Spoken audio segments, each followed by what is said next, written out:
Hey guys, I actually went out. Let me make sure the Wi-Fi's on so you don't get bad. Nope, it's not on. So I'm switching to Wi-Fi.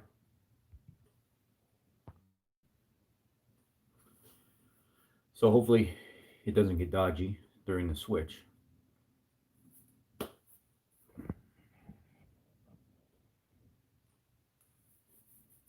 So I'm doing a meat. I did a meat haul today on the way back for a security event that I did. I stopped at Mariano's and I fueled up, and I was like, you know what? I'm running low on meat, and you guys know I'm on the carnivore diet. A lot of people are kind of intrigued by the carnivore diet because they don't know a lot about it. It's got a lot of bad rep in the medical industry because people think if you eat a lot of protein and fat, your cholesterol is going to go haywire. But what they don't realize is if you're not eating a lot of processed foods, sugars, carbs, things like that, junk treats and sweets, you don't really have a problem with the cholesterol stuff. So somebody messaged me privately and they said, "Hey, can you explain to me how the carnivore diet has affected your PTSD and stuff like that? Because you said that it almost went away completely."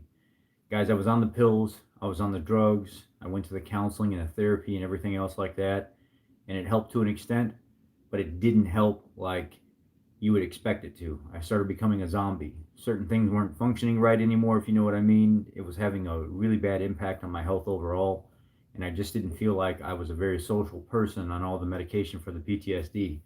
So I wanted to try something different. One day I woke up 430 pounds, and I thought to myself, wow, you got to change something about your life because this is not working. You look sorry as hell right now. And I was not happy with myself.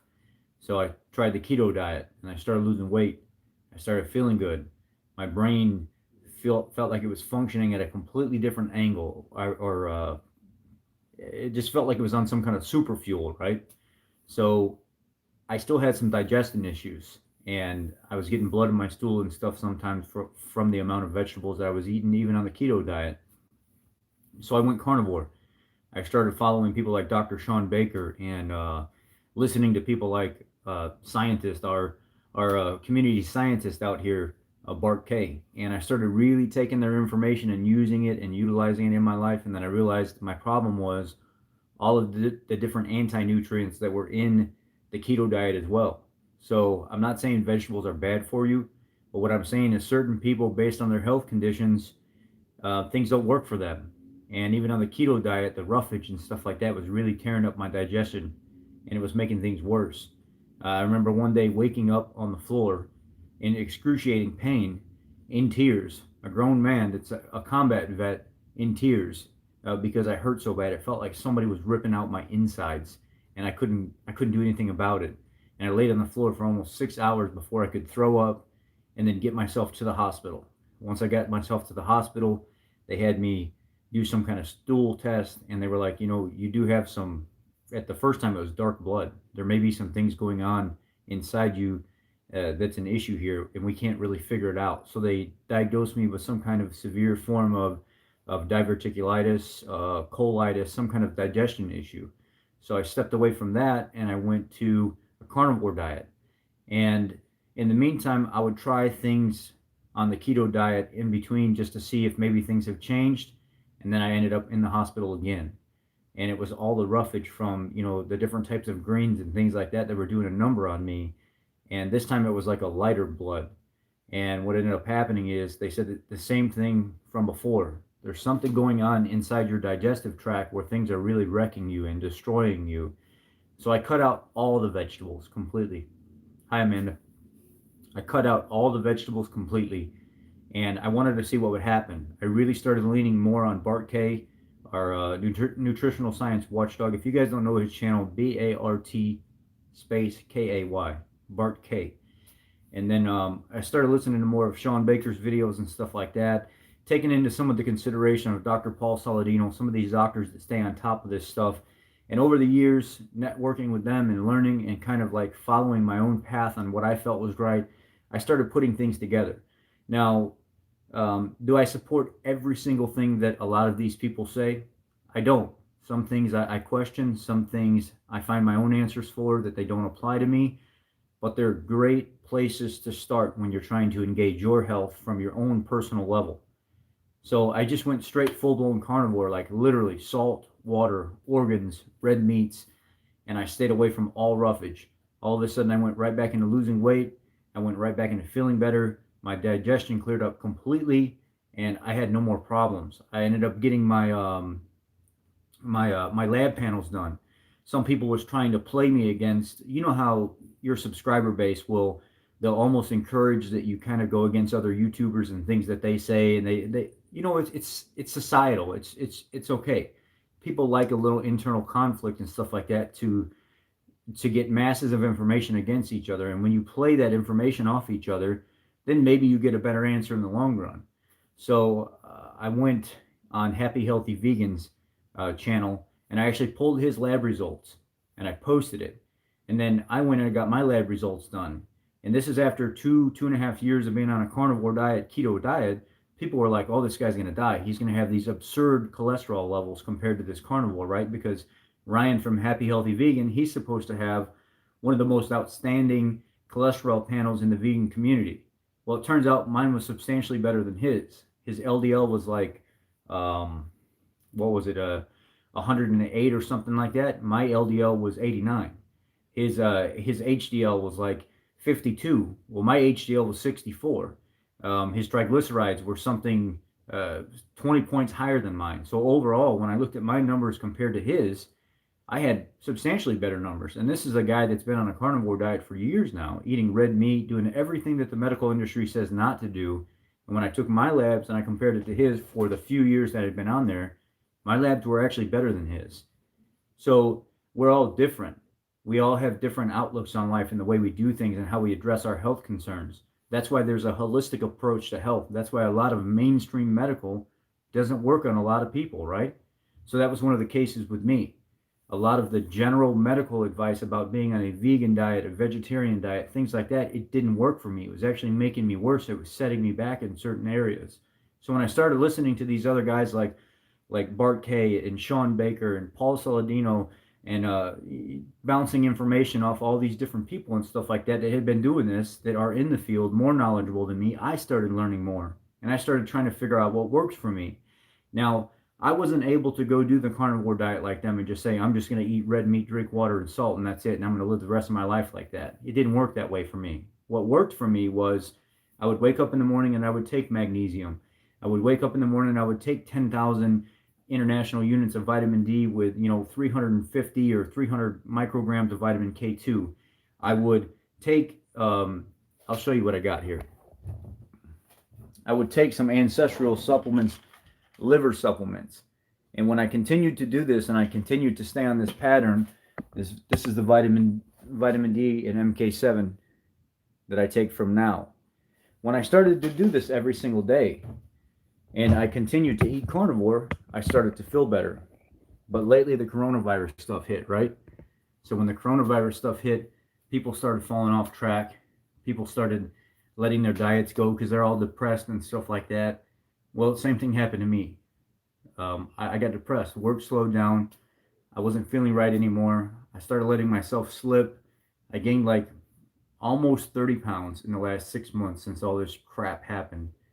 So I ended up having to reel it back in. About 3.5 weeks ago, I went back to my plan. I went back to eating meat every single day. I went back to taking my supplements like I was supposed to every single day.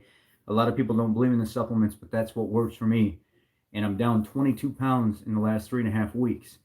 I'm back back on track.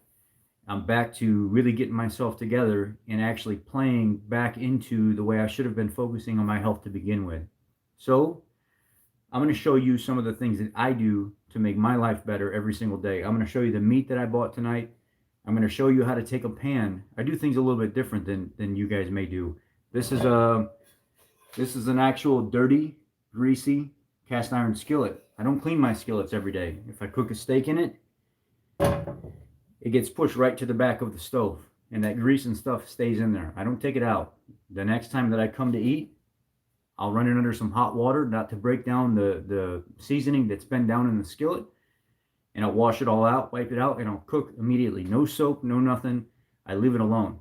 And I keep that grease and stuff in there automatically. I just use the hot water to wash off the surface. When I've showed people how to do this, it makes their life 10 times easier because they don't have to go scrubbing and washing and doing all this other these other things that people make the wrong choice to do anyway. You don't soak a cast iron skillet unless it's something that it's been a while and you want to reseason it. You want to clean everything out. They have a chain mail. It's actually a bunch of chains that are linked together like a washcloth, and you can scrub that skillet.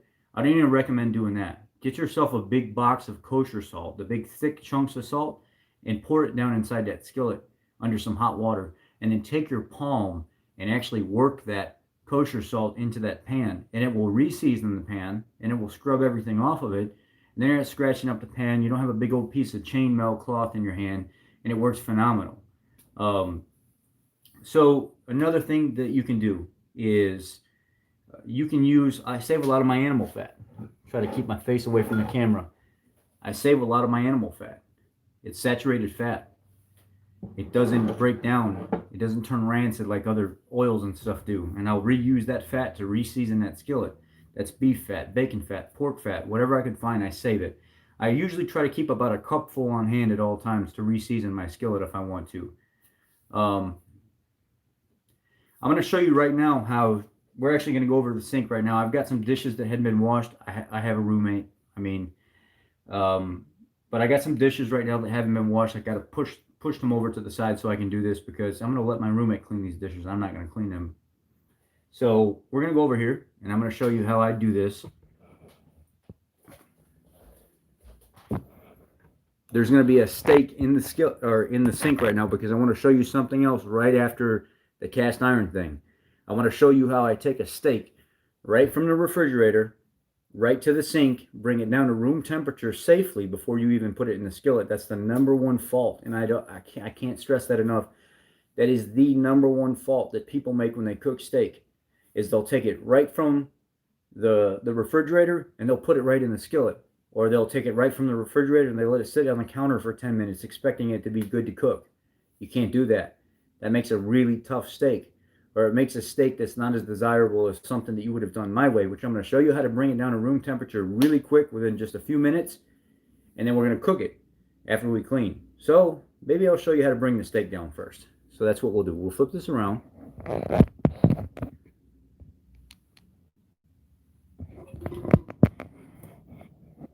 So I've got the steak in the sink right now. This is out of the refrigerator. So what I'm going to do is I'm going to bring this down to room temperature real quick. So I'm going to take, not cold, but like some cool water. Just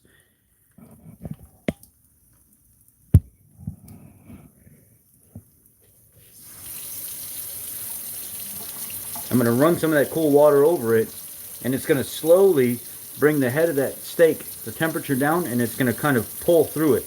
And with this, just like 30 to 60 seconds, it's almost...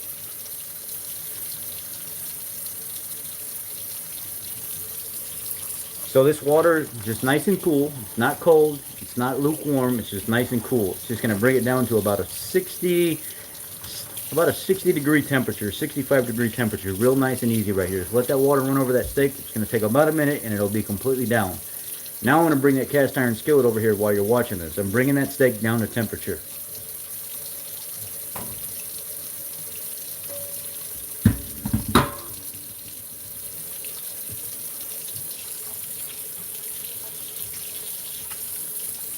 It already feels like it's just that little bit of water running over it already. It already feels like it's already come down to temperature.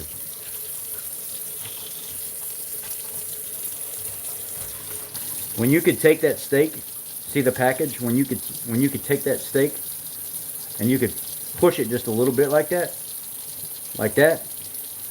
and you can see your fingerprint stay in it after you've been running under some water. You see how that fingerprint kind of stays before it releases and comes back up? I know that I've got it down. The temperature's already down pretty good, because when the steak's cool, it won't respond like that. And when you can push into it like that, and it kind of holds that texture longer before it actually comes back up the surface and levels out, that steak's ready to cook. Same thing here. It takes a while for that to come back up to the steak's done. It's already where it's supposed to be.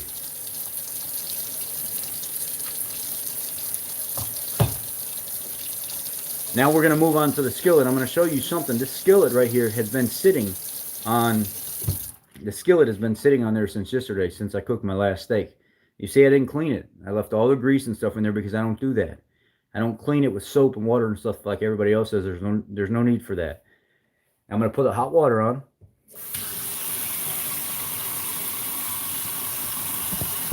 You can see I've got it all the way over to hot.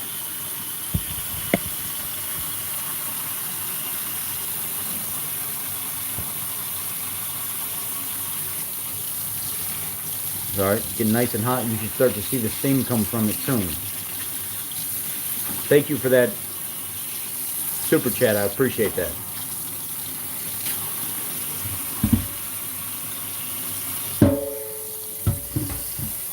Just like so. Let that hot water run right over it.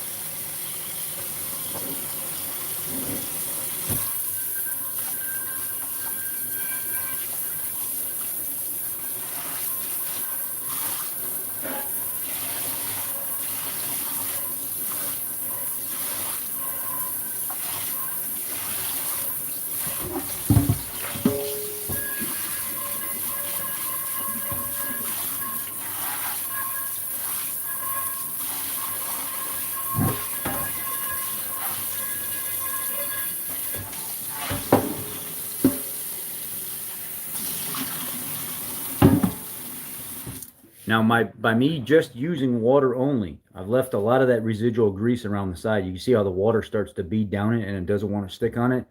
It's because I literally didn't wash all the seasoning out of the pan.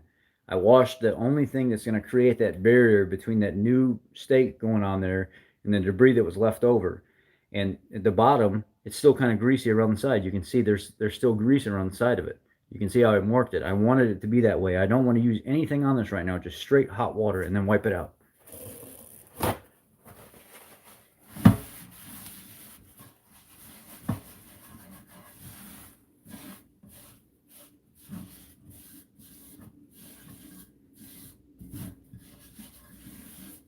So a lot of that greasy, shiny color, even after I've wiped it out, you can still see how it's kind of shiny and it's glistening all the way around still. It's because I didn't wash out that seasoning completely from this pan. I only washed what was on the surface layer out of it. And that's the key here. Only what's on the surface layer.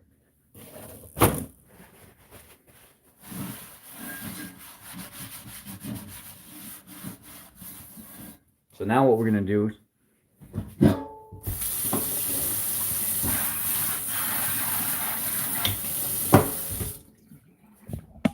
we're going to go back over here. When I season my pan, I don't do all that baking stuff like everybody else does. I don't see the point in doing that. So when I season my pan, how now it's starting to turn white, but the sides are still glistening, like it's still got grease around it. I'll turn it on as high as I can for like the first minute, maybe two, and I'll try to get it as hot as possible.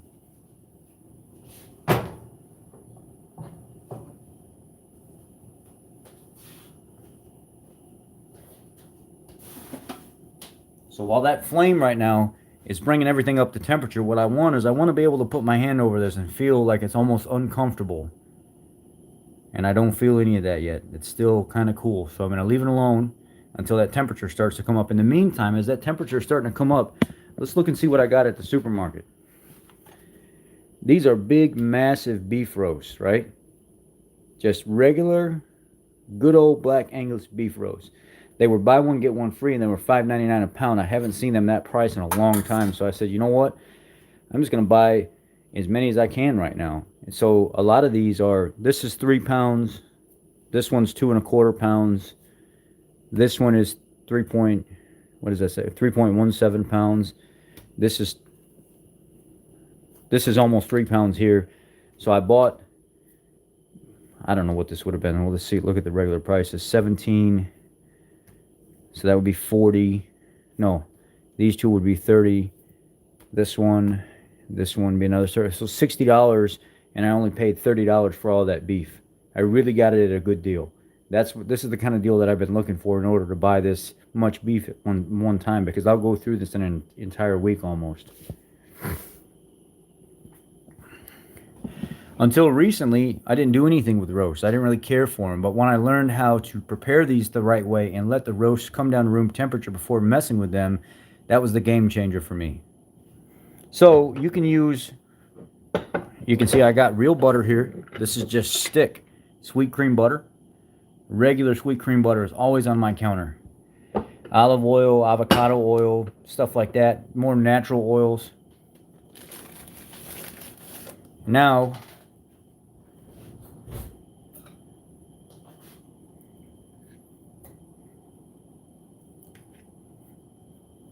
some of the animal fat.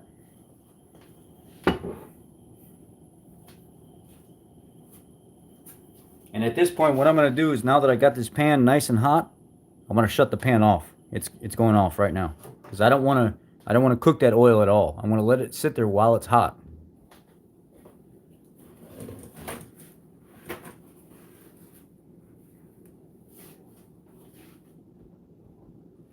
What you can also do, because that's mainly bacon grease. I got that real deep bacon. What you can also do while it's here is I'm going to take a little bit of Himalayan salt.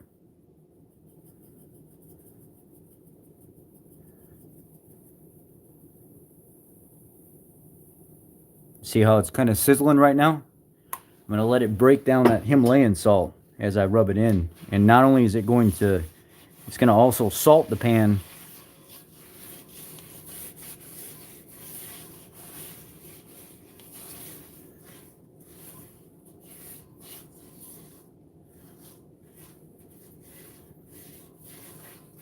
And I'm going to leave it just like that and let it sit. As that oil continues to break down that salt, it's going to start to really slowly, as the temperature comes down, as the temperature draws down, it's going to pull more of that grease into that pan as well.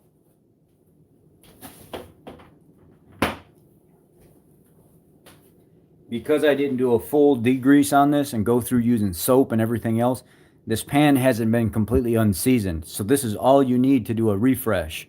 Now, if I would have broke this down and washed all the grease out of it and put all kinds of soap and stuff in it, as if I was washing it one good time for the month, I would have to really get that temperature up, let it come back down. I would season it. I'd get the temperature back up again. I'd let it come back down, season it again, and I'd go through that 2 or 3 times. I don't do that whole baking process where you put it in the oven and you do all that other stuff. I don't see the need for that. So in the meantime, while this is starting to cool down, I'm going to bring you over here. Well, actually what I'll do is I'll move this and we'll cut up these steaks. Let me turn this other light on.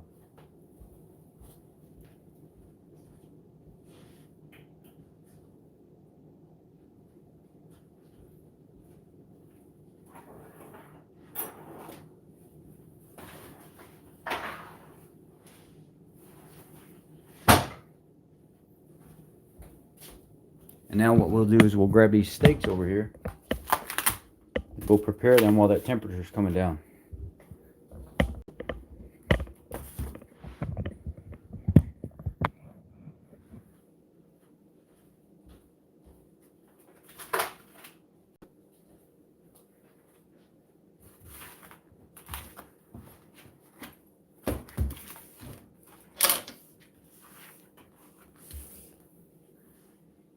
So now I'm going to get the cutting board.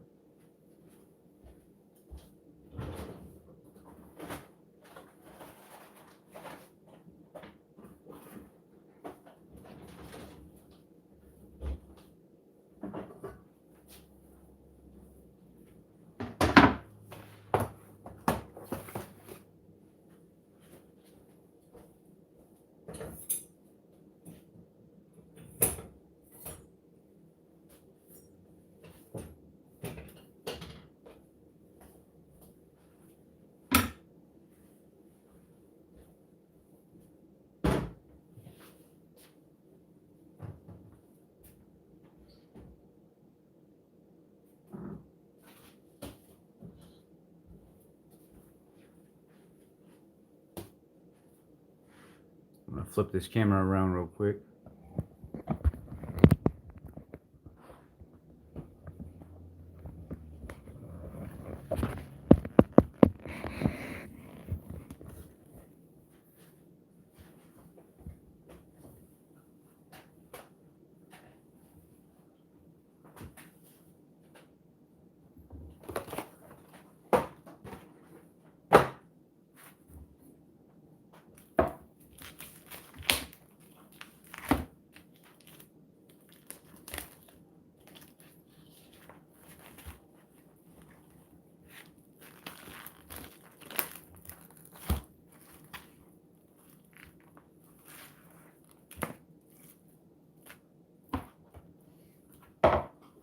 Y'all, I know some people have a problem with me touching raw meat with my hands and then touching other things.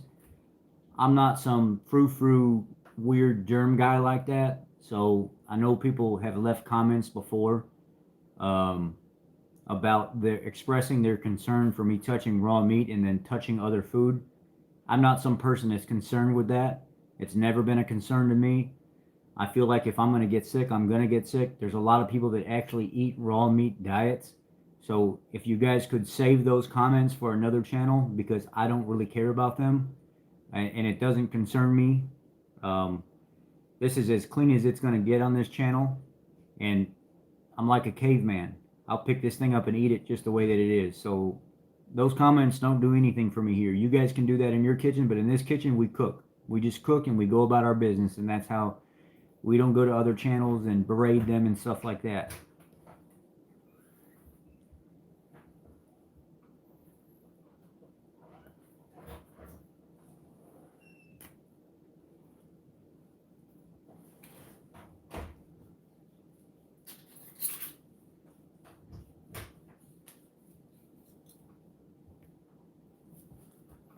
The reason I cut that off is there's some kind of really hard piece of bone or cartilage or something in there, so I cut that off of there.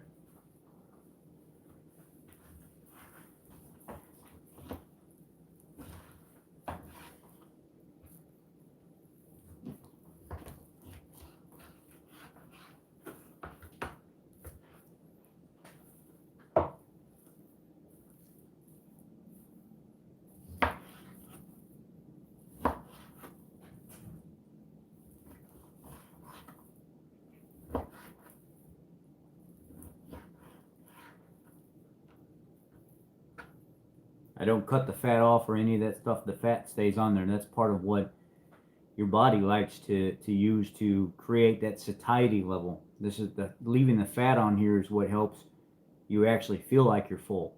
And it's a very natural source of fuel that your body actually craves if you go without it. So we don't touch the fat. We leave the fat on our meat. We're not about cutting it off.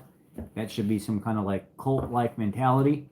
And people that cut the fat off their meat, there's something wrong with them. I think they've been dropped on their head too many times as a baby or something like that, and they probably need to eat a little bit more fat to rethink their lifestyles.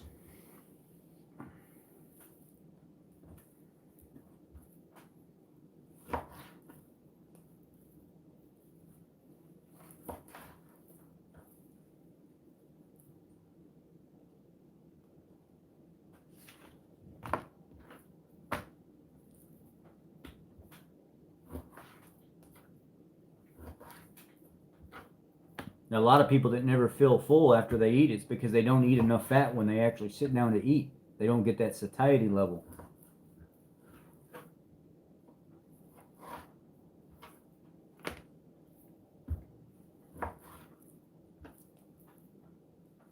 Now, a lot of people ask me sometimes, do you use any seasonings? And I do. I'm not going to lie, I'm not the most perfect carnivore. Sometimes I will use seasonings, other times I won't. My friend doesn't eat fat because the texture is too soft for them. Need to figure out a way. Well, your friend has been dropped on his head too many times. And need to eat more fat and reevaluate that living style. Tell your friend to come live with me for about a week, and I bet you by the end of the week, your friend will love to eat fat. Because I use fat to make many things.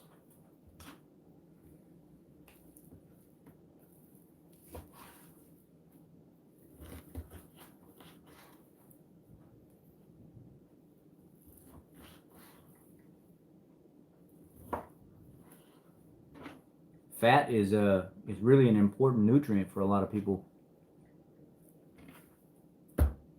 If you eat a lot of lean meat all the time, you have a higher chance of getting a glucose spike out of an extremely lean meat and no fat than you do eating meat with fat on it. So a lot of people think if you eat too much protein, that it actually turns to sugar, and that's the biggest misconception ever.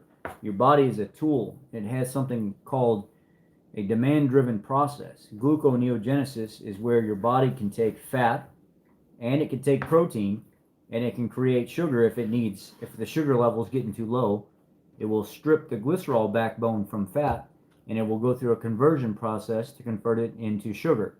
And then it can use dietary amino acid or your own body muscle to create sugar as well through protein synthesis or gluconeogenesis, through synthesizing protein to create glucose.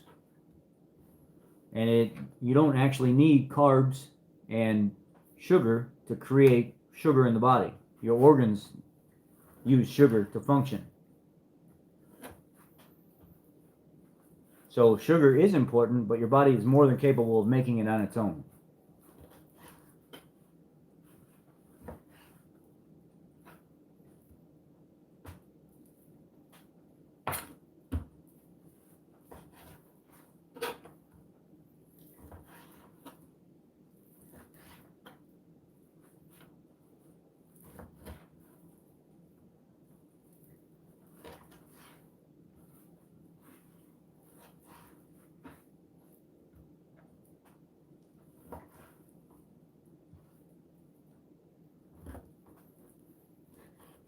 A lot of people that live in areas where they can't grow vegetables and fruit, they live off, the majority of their diet is actually the fat.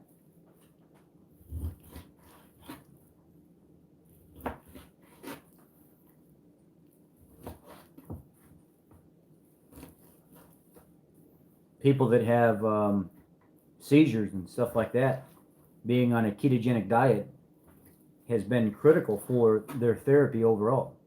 Medical ketosis.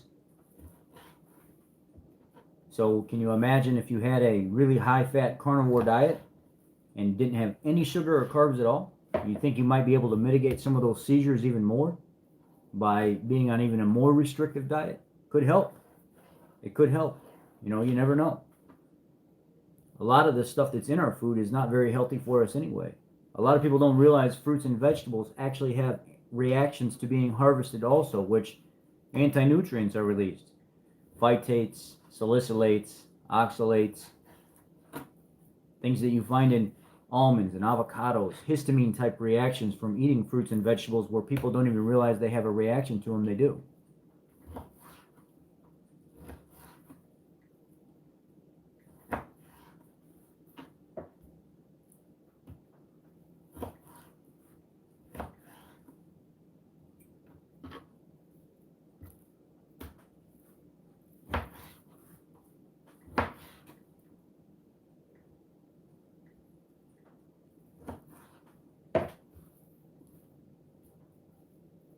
Okay, I'm not going to make you guys watch me cook or cut up all these steaks. A couple of these I'm actually going to put in the freezer just the way they are.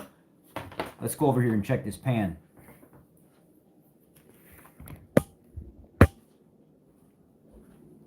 I would love to eat seal.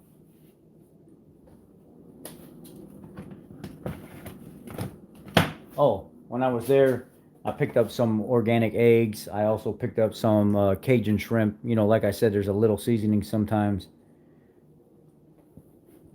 Let's see here.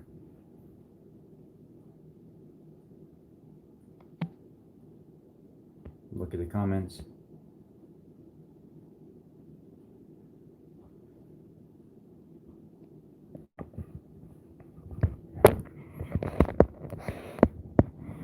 All right. You see how a lot of that salt has dissolved already. A lot of that salt's not even there anymore. So let's get this fired up and start cooking.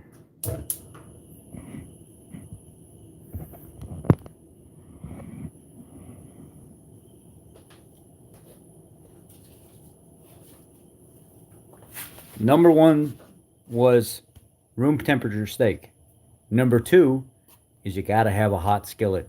If you don't have a hot skillet and you let the skillet come up to temperature before you put the steak on, you make it tough. The crusting of the steak is it's completely off. It doesn't ever turn out right.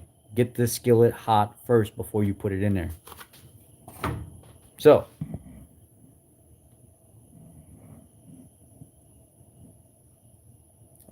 I don't like a steak in anything else other than a cast iron skillet. A cast iron skillet is by far the best thing that I've ever cooked a steak in. It's better than a grill. It's better than the sous vide or cast iron skillet is by far, hand over fist, the best way to do it.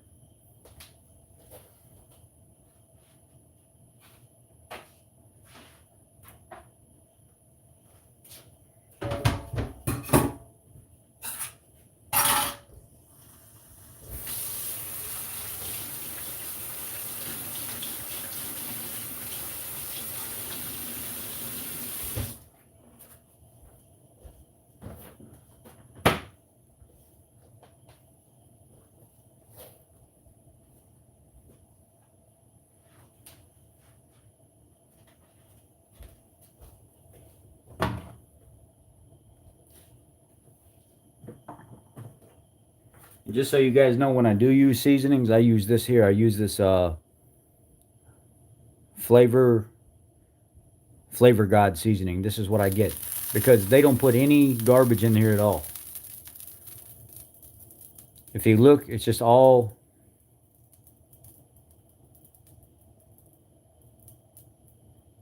You ain't gonna be able to see it that good because the focus.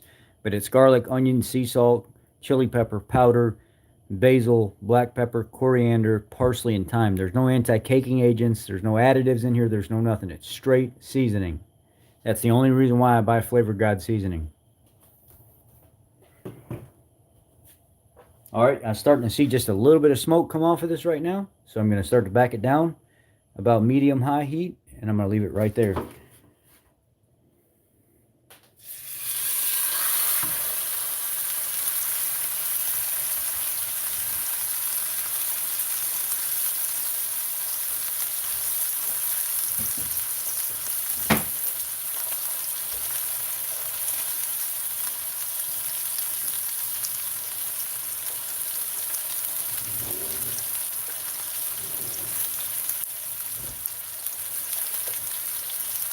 I don't touch it after this. I just leave it exactly where it's at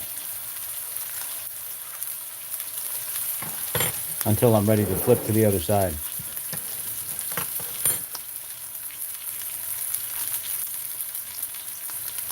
Right, I get that. There's a lot of seasonings that bother people as well. I don't use a lot of seasonings, but when I do, I like clean ones.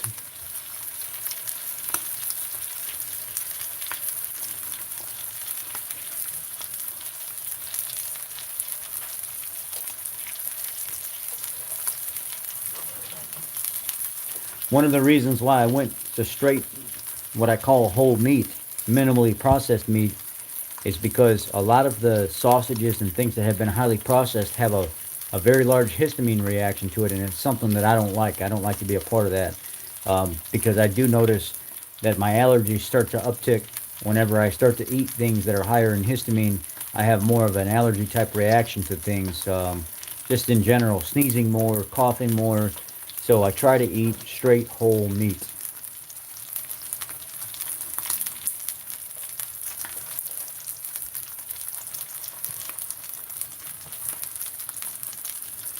You see how that blood starts to come through the bone as you cook the other side? I love watching that, standing here and watching that come through that bone.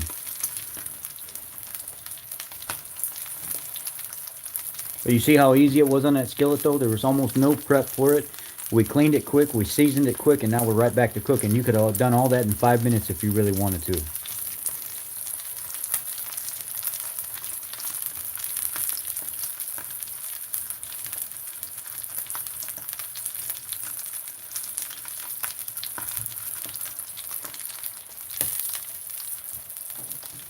I think that is, Jenny, I think that's what bothers me. I think that's what my biggest problem with seasonings was, is the MSG or the anti-caking agents that they put in there.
I love how soft that is. After you do everything right, you get everything to room temperature, you get a hot skillet and you cook it, and it's still got that soft texture like that. And then after you let it sit for, 5 minutes or so, 10 minutes, and you let all that juice kind of soak back into it, it gets even softer. That's the best part.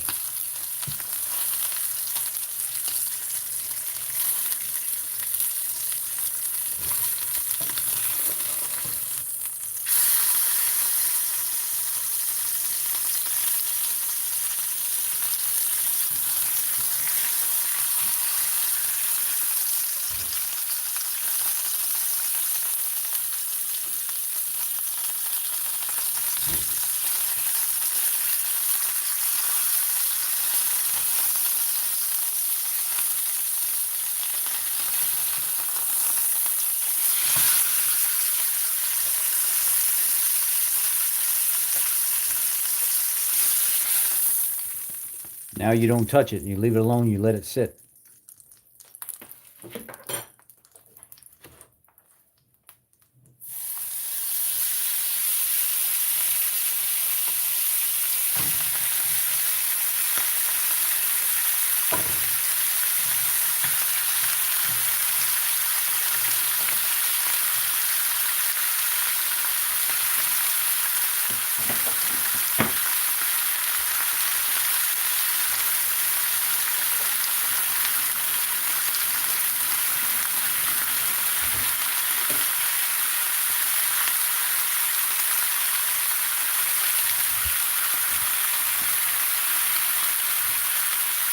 Now I'm going to season these because I'm not going to be the only one eating this.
A lot of times when you start adding the seasoning and stuff to your pan, that's what ends up sticking. That's that debris and stuff that's left over on the bottom. It's not so much the meat that causes it.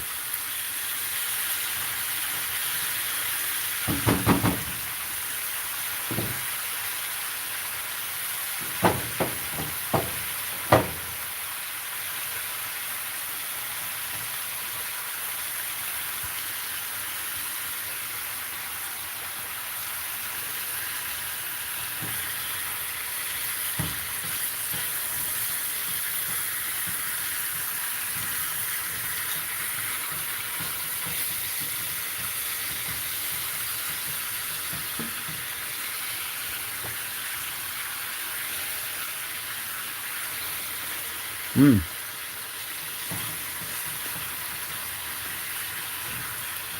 Really good flavor. Really soft meat too. Really soft.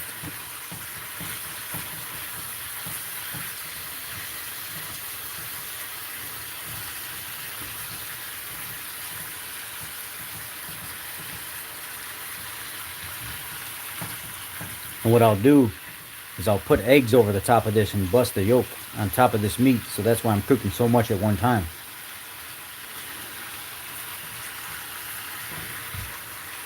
So eggs and beef will be my meal for the next week. Every night, the same thing. Eggs probably the number one super. You could live off eggs. Eggs have like every nutrient that you possibly need.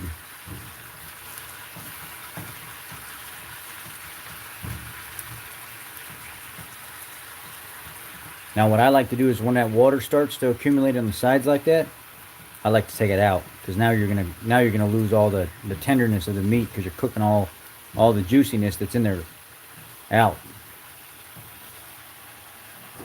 So I'm gonna leave this pretty much it's in like a really medium rare but more to a rare state. The only thing that I did was I just cooked the outside of the meat. Everything inside is still red.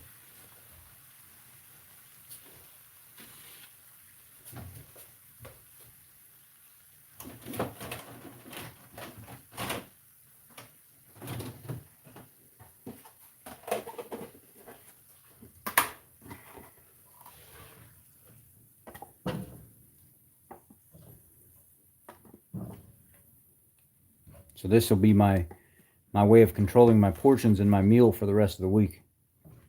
Is by doing stuff like this, keeping it very, very simple and keeping track of everything that I'm doing. I'll have like 4 or 5 eggs with a serving of beef, and that's my nutrients for the day. That's all I need. I don't need anything else.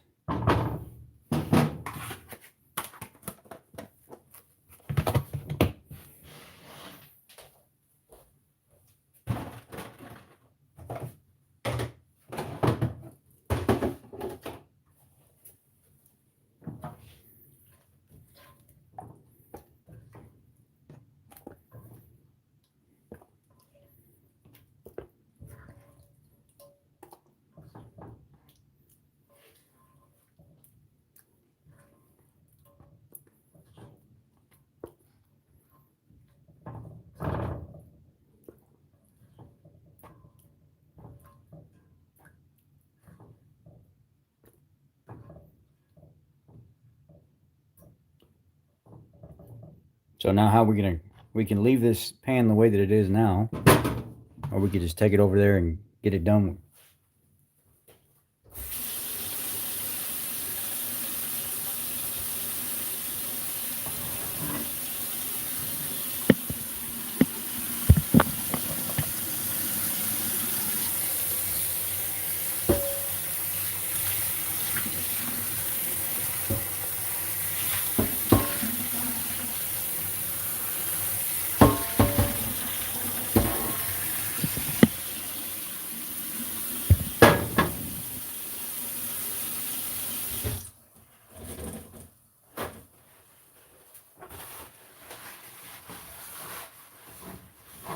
Quick, easy, done.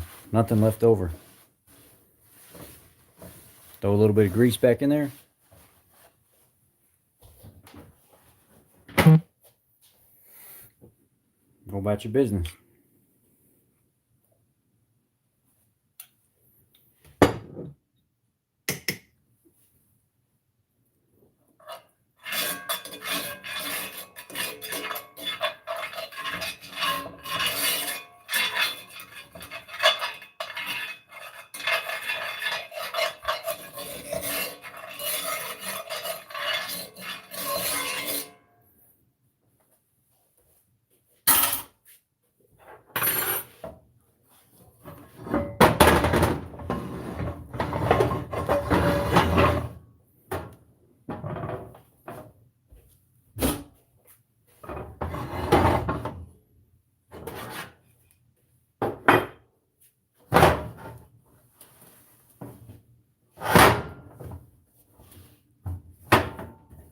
All right, let's go over here and cut into this steak.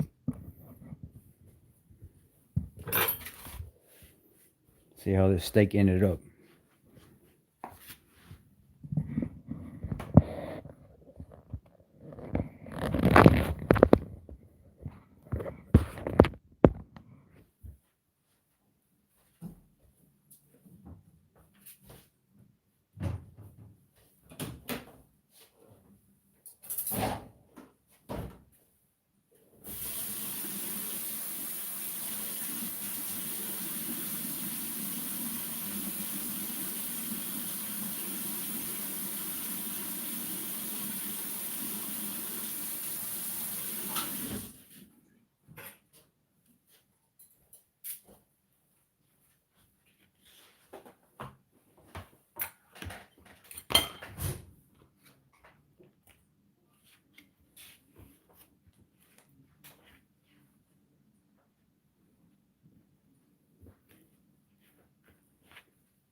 nice medium rare.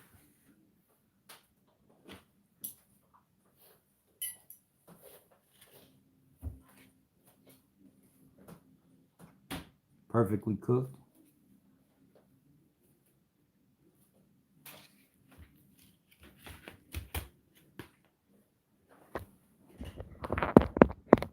So,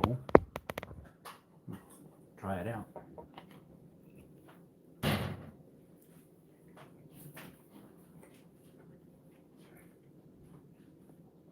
That's very good. Very, very, very good. I don't mind mine blue, but I don't want it every time blue. This doesn't work for me that way. I gotta have something a little bit different.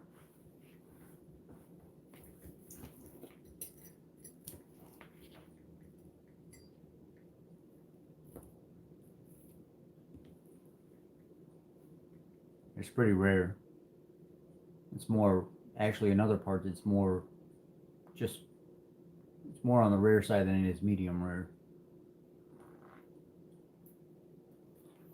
Mmm. Mm-mm-mm.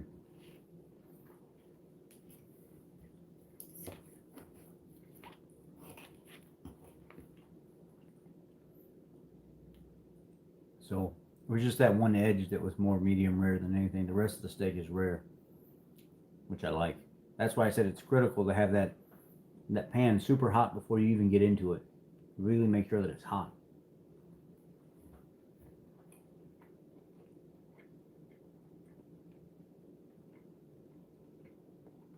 That's good steak. That's okay. Raw is good. I've eaten raw meat.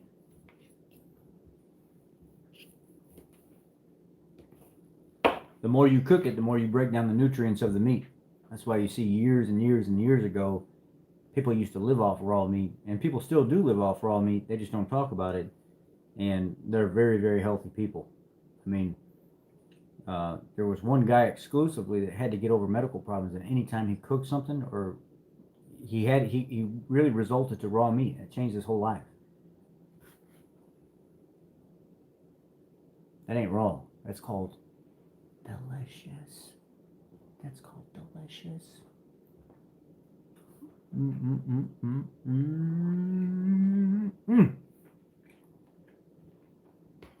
I mean, meat like that's the kind of meat that'll make that sucker stand on end. That'll fix your man's problem.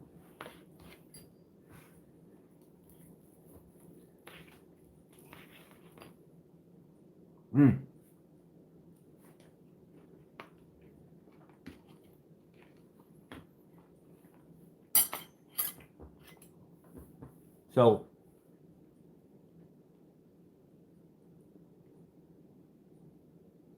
I have to do it like that too.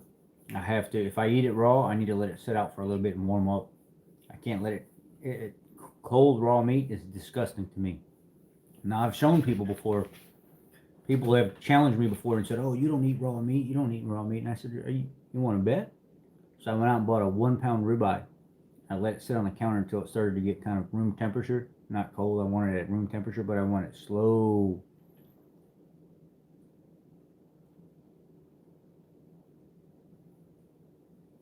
Meat set on the table. Oh, why is it sitting on the table? Oh, because I didn't put it away yet. That's all. I just didn't go put it away. That's literally it. I'm just too focused on everything else that's going on to go put it in the fridge. And I brought it home and set it on the counter so I could show everybody. That's the whole purpose of this video. What I found at the store. That's all. And plus, I'm not worried like everybody else does. They're like, "Oh, it's been sitting on the counter for 20 minutes. It's destroyed. You're going to get salmonella poisoning." It didn't work that way.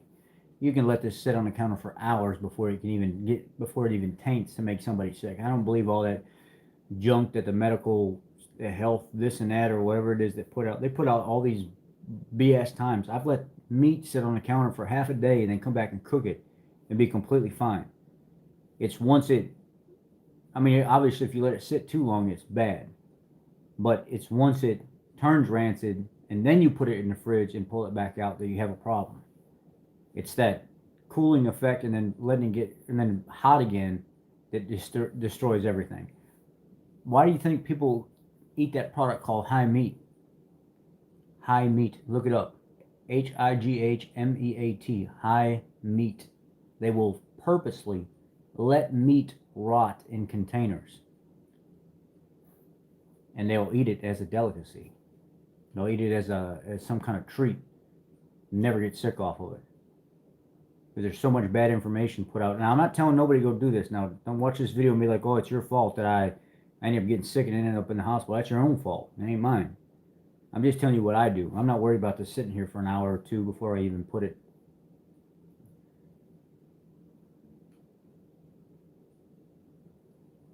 But like I said, everybody lives a different lifestyle, right? So I'm not going to come to your life and tell you because you're a vegan or because your man's a vegan that he's a pussy. It's not something I do, right? Well, I might say that. But, or I might look at somebody else and say, you know, because you do this, this is what you are. I don't do all that. I let them do what they want to do. You know, if somebody came over to the house, would I do this if I was taking somebody else into consideration? No, I wouldn't. I wouldn't cook any of the food like this that I do. No, I know.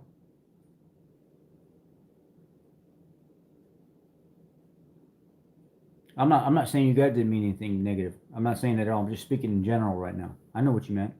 No, it's a big old sale, and it was buy one get one free. So I picked four of the biggest ones that they had in the cooler. It was $5.99 a pound, but then you buy one get one free, so it's really like half price anyway. So it's like $3 a pound instead. So $2.99 a pound. I think they kind of make it seem like the consumer's actually getting a deal, um, when you can actually go out and find roast anyway. You know what I'm saying? For $2.99 a pound, and they're making it seem like $5.99. So, oh, it's on sale. Well, okay. I mean, $2.99 is on sale.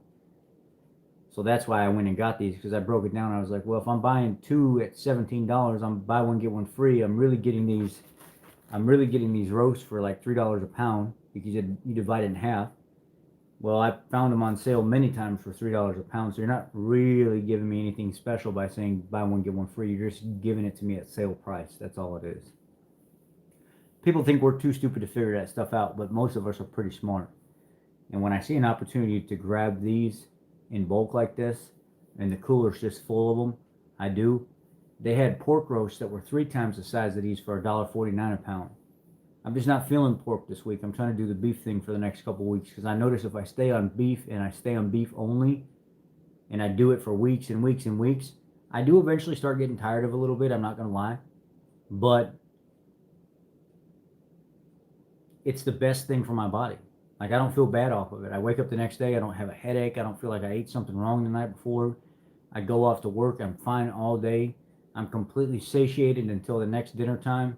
Sometimes I can even go 48 hours without eating, because once you build up so much nutrient density in your body and you keep eating good quality nutrient dense foods, eventually your body doesn't want anything. Eventually your body gets to a point where you're just like, I'm not even really hungry right now. And why is that? It's because you've been feeding yourself good potassium, good minerals and stuff like that, B vitamins. You know, I told you I take my magnesium and stuff in the morning, my ancestral supplements, my liver and kidney supplement. I take all that. So I get those nutrients ahead of time. And when I eat good quality food like this that my body can actually use, and I don't have a lot of byproduct, which, you know, when you start a heavy carnivore diet, I have other videos out on this to explain it better. But you may end up with diarrhea for 2, 3, 4, 5, 6 weeks. You know, I've had people have diarrhea on a carnivore diet for almost 2 months thinking that something's wrong, and then all of a sudden it goes to normal. People, sometimes 2, 3 weeks, they adjust. They adjust fine, and they don't have any more stool problems. But a lot of people go for months on a carnivore diet before they regulate, and they get some kind of hard stool out of it. And it's just a little bit, because your body doesn't have any byproduct. If you notice you eat like heavy salads and stuff all the time, you go take a I'm trying to watch my mouth, because I I'm talking to you guys like we're bros or whatever, and I know some people don't like that. I like getting on here and just talking and just communicating with people. But a lot of people don't want you to talk to the camera like that. They want you to be all super professional and stuff. So I try to watch it to appease some people, but most of the time, you know, um, but you'll get to a point where you're regulated on a carnivore diet, and it'll just be a little bit of stool. That's it, a little bit of hard stool.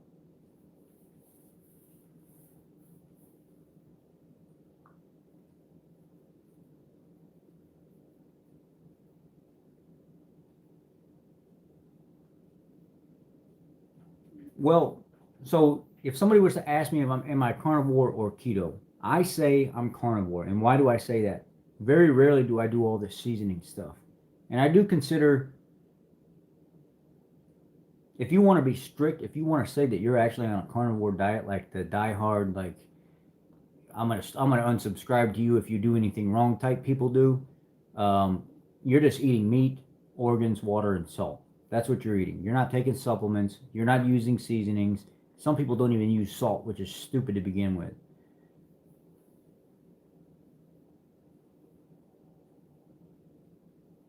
There you go.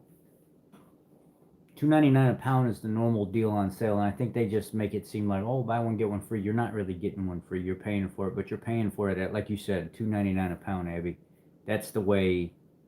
That's the way it typically rolls. $2.99 a pound is a good deal, so that's why I chose to go with it. But at the same time, I'm thinking in the back of my head, I'm not stupid. I know I'm getting this for about $2.99 a pound, which is a sale price. So I know they like to play games with the consumer. Yeah, so that's a good way too. Like Jenny said, a lot of people will cut liver up in little pieces and freeze it, and that's their supplement. They don't taste it or anything; it's just one go down. Just a quick, and that's it, which works phenomenal. I think it's probably the best way. Um, I think it's probably the best way to do it overall, to be honest with you, because now you're not getting something that's been processed. So in the beginning, I did. In the beginning, I did blood testing, and I found that on keto, if I would keep it, 20 grams of carbs total, 30 grams of carbs total, my numbers, my ketone numbers were 1.4, 1.5 consistently. But then when I started carnivore, my numbers were down to zero point 0.7, zero point 0.8, sometimes even lower than that. I wouldn't even really show substantial ketones at all. And there's a lot of people have different theories for that, but here's my take on it. And when I explain it this way, a lot of people say that it seems to make more sense than all these doctors and big YouTubers and stuff out there, because of what I do as my profession. I am a master technician at a dealership, right? So I deal with a lot of advanced programming and stuff like that. I deal with a lot of troubleshooting, and those same types of troubleshooting and understanding what's going on with these vehicles and the mass messaging signals being input and output from different things on these vehicles, especially the new ones that are just crazy with technology.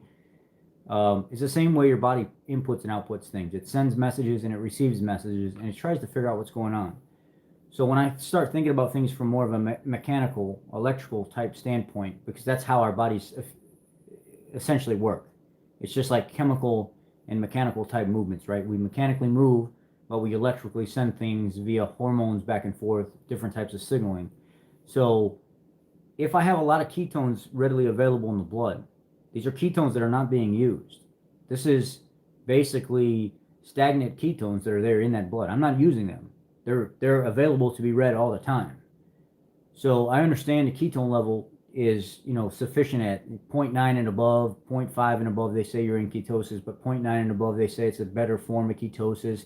But there's no studies that have been done that prove a person that's been in ketosis loses weight faster or is healthier at a lower number versus a higher number. So if you're in a fasted state and the only thing your body's doing is living off of its own body fat, and it gets no other nutrients, you notice your ketone numbers, they're 2.0, 2.5, 3.1, 4.1. They're these crazy high numbers, right? Because literally all you're getting is fuel. You're just living off straight fat fuel from your body.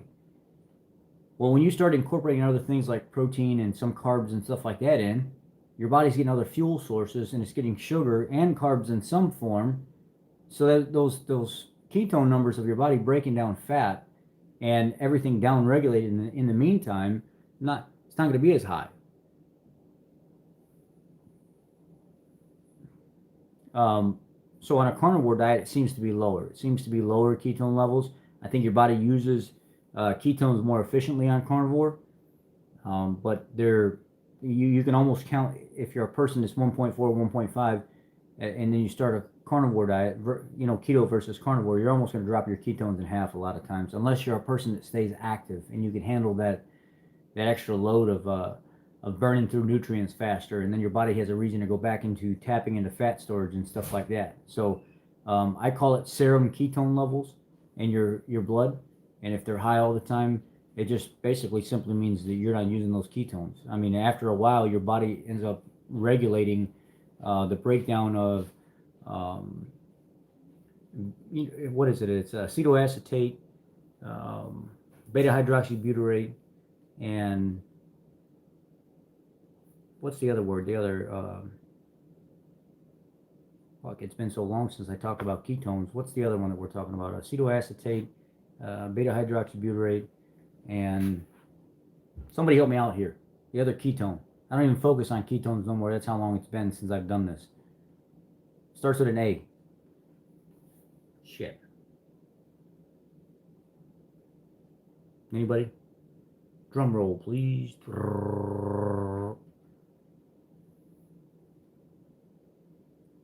Acetoacetate, beta hydroxybutyrate. It's gonna kill me now. Somebody didn't. What's the other ketone?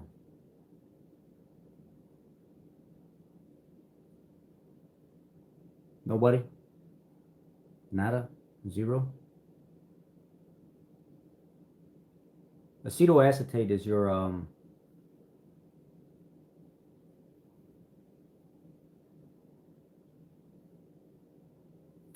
I don't ever talk about ketones anymore, so this is like, it's not important to me. So now I'm like, I've lost. It's acetoacetate, beta hydroxybutyrate, and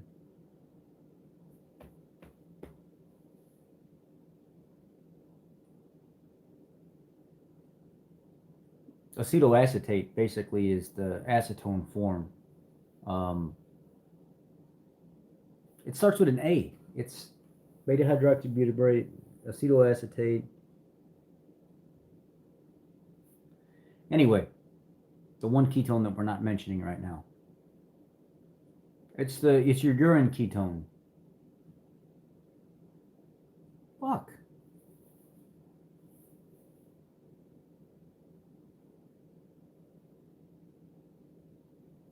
It's gonna pop up.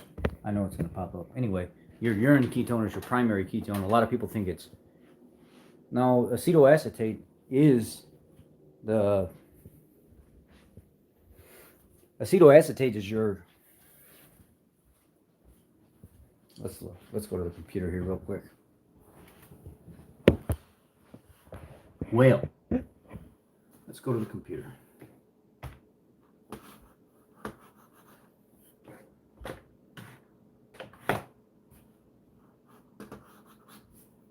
Come on now.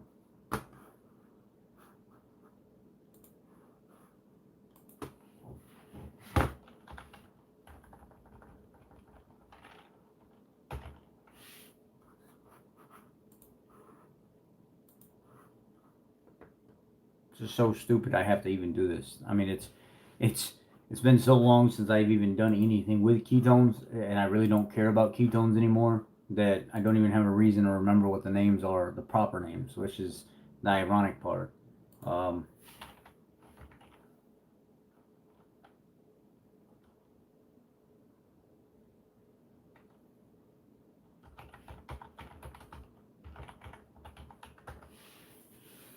Starts with an A.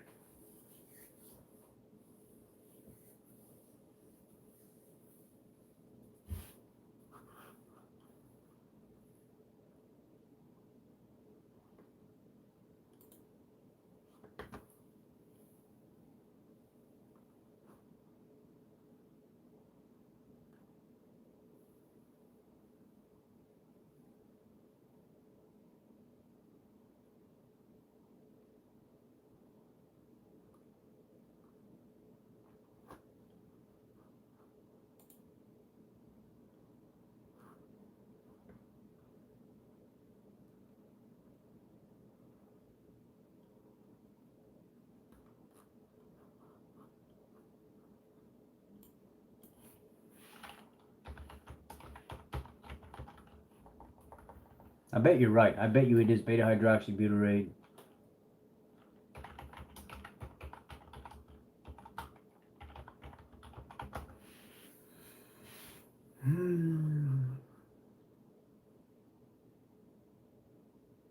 You're right, it is. Acetone. Stupid. So acetone is your breath ketone, acetoacetate is your urine ketone, and beta hydroxybutyrate is your blood ketone. And basically, over time, your body is supposed to regulate acetoacetate into beta hydroxybutyrate. And beta hydroxybutyrate is the primary fuel source, but it's not your primary ketone. Your primary ketone is acetoacetate. That's what the body makes first through its conversion process. So a lot of people are like, they get on social media and they're bouncing around on all these groups and they act like they're this like super professional and they're like, oh, beta hydroxybutyrate is your main ketone and your body makes the beta hydroxybutyrate. I'm like, you're so full of shit right now. It's unreal. Your main ketone that's being produced is not beta hydroxybutyrate. Your body learns to regulate acetoacetate and then it creates through a conversion process beta hydroxybutyrate. And that becomes the primary fuel source, but it's not the primary ketone. So a lot of people that that get on here and they act like they know a lot about what they're talking about. I mean, if I don't know something, just like just now, I told you I don't remember. I could have bullshit my way through it, but instead I was like, I don't remember, guys. I'm sorry. I'm not gonna act like I'm this super know-it-all. It's not the way. So to go back to you had a question. You had a double question on here. You said. So acetone is it, the breath meters will measure that, but they're not super accurate. Your urine ketone being acetoacetate and your beta hydroxybutyrate being your blood ketone. The blood ketone is the most dominant for testing because it gives you an indication of how deep in the current state of ketosis that you're in. But I don't really think it matters. If you're testing up front, you get the hang of things. There's no reason to keep going back testing ketones over and over and over again. It's kind of stupid. Once you feel it, you know what it feels like. Once you're in it, you know what it tastes like because your taste sensation and everything changes as well. Let's see. Your question was, do you fast? Absolutely. Last year, this year too, I went on a 6-day fast, a couple 5-day fasts. I went on an 8-day fast, and I feel phenomenal. It's just you have to be in the right mindset to even get to a point where you do that. How much have you lost? Sorry for the two questions. So I started at like 425 pounds, and before the pandemic kicked off, I was, let's say, 258, 260. I felt really, really, really good. Like I felt so amazing. And I was looking really good. Didn't have a reason to hide anything or, in front of camera, very, very comfortable. And then the pandemic kicked off. And now here we are. 6 months later, I have gained 31 pounds back from just letting myself go. But I chose about 3 weeks ago to jump back on things and get back with it. And I was like, man, you can't do this. You can't quit now. And I've lost 22 pounds in the last 3 weeks. So I'm back on track. I'm kind of getting back into the groove of things, how Richie got his groove back kind of thing. Remember that movie, how Stella got her groove back? So I've got my groove back. I'm rolling. I'm doing good. In the right mindset. Kind of one of those things where I got to keep on moving. So I'm doing all right. It's been a process. It's life. You can be the best at everything and still fail sometimes, and it is what it is. You can't always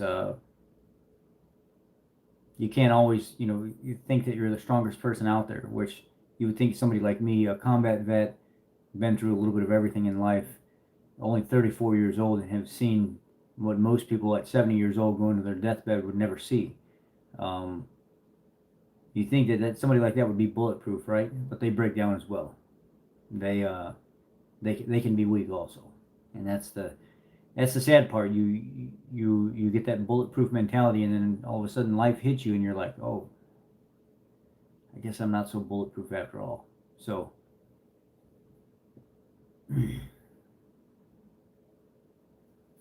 thank you. I appreciate it. I need to fast again. I did 27 days, and then my dad died, and I'm not going to do another until around New Year's. I'm so sorry for your loss. I'm really sorry that that happened to you. It's a rough way for that to happen, especially in the middle of a state like in a deep fasting state like that, and making the progress that you did. So my condolences to you and you know your father not being here. And if are you a religious person at all? If you don't mind me asking. You're very welcome. Thank you, and thank your husband as well. Necro Kitty. Oh, you're not religious? Okay, so I won't make you feel uncomfortable then. Um, yeah, it's any of us can go at any time, so we need to be very, very, very thankful for the life that we have. You know, a lot of us, a lot of us take life for granted, and a lot of us take life for granted, and we just we don't appreciate it like we should. So I'm a prayer guy, so that's why I asked that because I was going to say a prayer for you and the healing of losing your father and stuff like that. But you you're fine. You're not a religious person, so I won't. Sometimes that makes people feel uncomfortable. So uh, again, it's tough, you know. That'll set anybody off. A lot of people lately have been really waking up to what's going on in the world and kind of looking at their life and stuff in general. Um, you know, I seen what was going on and I wanted to make an impact. I wanted to be there for people. So instead of taking life for granted, I went out and I joined a bunch of people that actually care. I joined a group of people that actually care about society and they care about what's out there, and they made a vow to protect the communities and people and stuff like that. And I won't mention their name just yet. I'm part of a group that will protect people. I will do whatever it takes to make sure people are okay and not getting abused and hurt by other people because of their own message or way. So I've learned to take life a little bit more serious now, and not take it for granted. And uh, this whole issue with the world being turned upside down, um, has really made me wake up and start to see things a little bit more seriously. And now I'm with fellow brothers and sisters,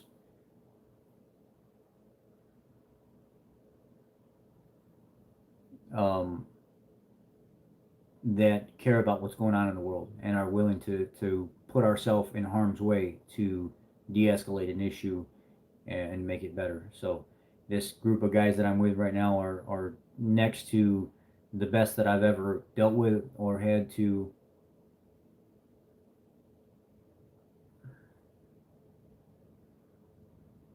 That's good. Bart's channel is it's a very his subscribers are close to him. I can say that his subscribers actually genuinely care about him. Um, and I have the same following here to an extent. A lot of people are new here because of me opening up about all the child abuse and stuff that I've had to deal with, and exposing some of the lies and stuff that's going on in our government agencies that are trying to take care of children that aren't actually taking care of children. The destruction of the CPS system and DCFS, Catholic Charities, and how they actually don't do their job, and how they're not actually worried about children, based on the people that I've seen work there, and how they could care less if children find homes or not. It's a job. It's another paycheck for them. And I can't speak for every single person. I can only speak based off what I've seen so far. And a lot of the people that are here because I started opening up about all that stuff, and I really started pouring my heart out about everything that I've been through in my life with the extreme child abuse and um, yeah. So it's been a little bit of an awakening for me, the fact that I actually have people here that want to hear about that stuff. They want to hear about what's going on in the world. So I have my own family based type environment here also, just like Bart really has his own type of subscriber family base over there that are loyal to him.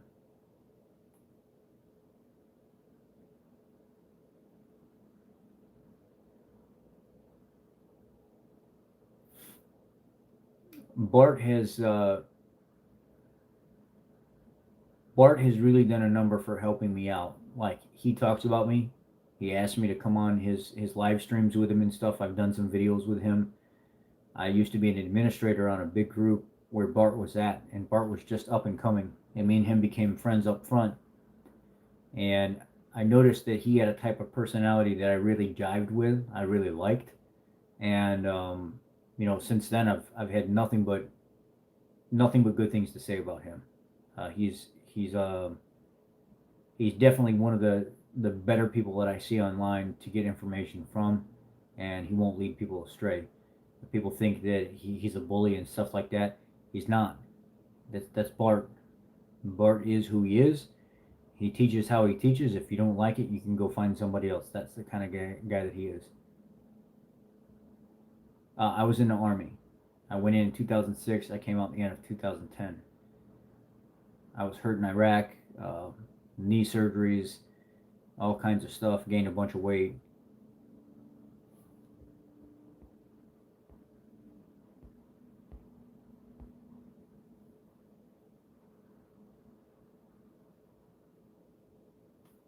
That's good. I'm glad you are. I'm glad you're there to be there and help him through all this, because as he grows, it's going to be harder and harder for him to deal with everything. Facebook actually just deleted all of my groups, all my business page keto groups, my event page keto groups, um, and they because we talked about patriot style stuff. We talked about stuff that was going on in the community.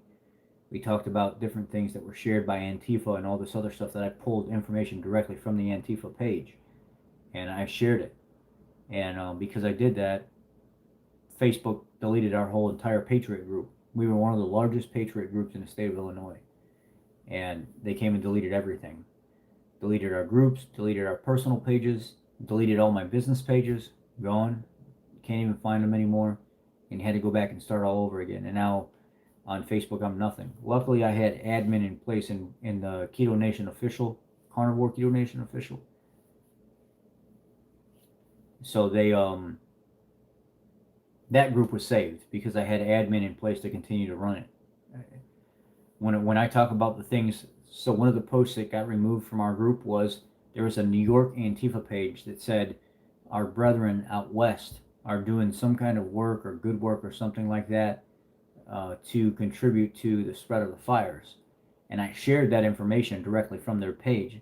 But because I shared that and Facebook seen it, it flagged that post and said it wasn't true. They didn't even have a chance to fact check that post. They just said it wasn't true, just blatantly, like almost like they're covering for Antifa. So without even a fact check log on it to say why it wasn't true or anything, just removed. So that immediately was a red flag about the group, the fact that I shared that. And because I shared that and some other things that were shared about patriotic things in the group, they just got rid of the whole group. They just got rid of all of us, deleted all of our accounts, our pictures, our videos, everything gone. It's a little ridiculous when Facebook can get away with this kind of stuff and they censor um, libertarian, conservative type people. I mean, but they'll let groups of pedophiles that are sharing pictures of little boys half naked, laying on top of men, and there's 10, 20, 30,000 people in these groups, and they don't do nothing about that. It takes 100 different people reporting that group in order to get rid of it, but they'll leave it up. They'll leave it up and they'll let those guys operate with this inappropriate content, and they'll almost perpetuate this pedophilia type environment on Facebook, and they think it's okay. They won't stop that from happening, but they'll stop a patriot from trying to stand up for what's going on in the community. It's ridiculous. And now all these new articles that have come out recently where big tech have dug into things and they actually see what Facebook is doing, and they're actually starting to report that they're really getting rid of a lot of patriot groups. They don't want people, conservatives, libertarians, to be heard. They don't want any of that. They don't want anything pro Donald Trump or the Republican Party. It needs to be pro-socialism, communism. It needs to be pro the Democratic Party, Pelosi, Biden, Harris, um, uh, pedophilia, standing up for abortion, standing up for women's rights, and all this other stuff. That's the type of environment. Um, yeah, I mean that's what I am though. In my free time, what I do is I I'm part of a militia group, um, and we're a very peaceful militia group. And you know who they are, you know the name. I don't need to say the name. They're very very popular, and we're not an offensive type group. We're defensive. I mean, I'm ready. I'm ready to roll at any moment's notice. If you guys think that I'm not telling the truth, there's one vest, there's two vests, there's three vests, loaded magazines. I've got weapons in the living room, completely. But I'm not an offensive person. I don't. I don't do that type of stuff. It's not me. I'm. Let me just go like this, and that should tell you. So, um, I'm not an offensive type person, and we're only a defensive unit, and we don't do any kind of instigating problems. We don't even go to the extent of we're a defensive organization. When people try to come up and start problems and stuff like that, uh,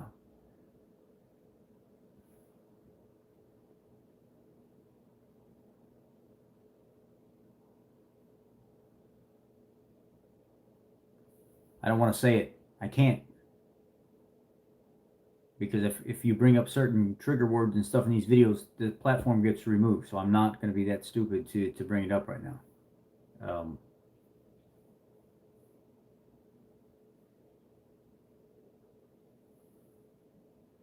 You guys getting what I'm saying right now? I mean, I can't.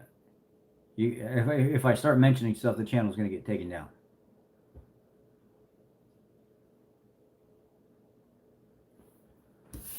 Ay, ay, ay, ay, ay, ay, ay.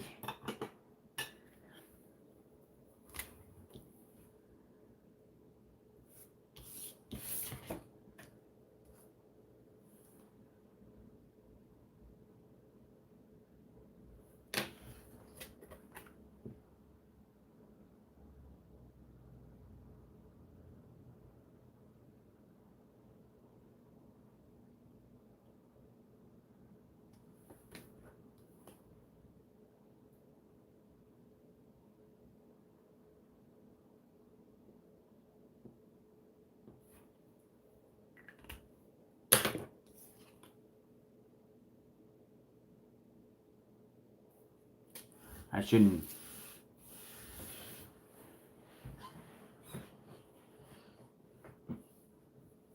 So, you know now, if you've seen that, you know what I'm talking about. That's the name. Um, and we're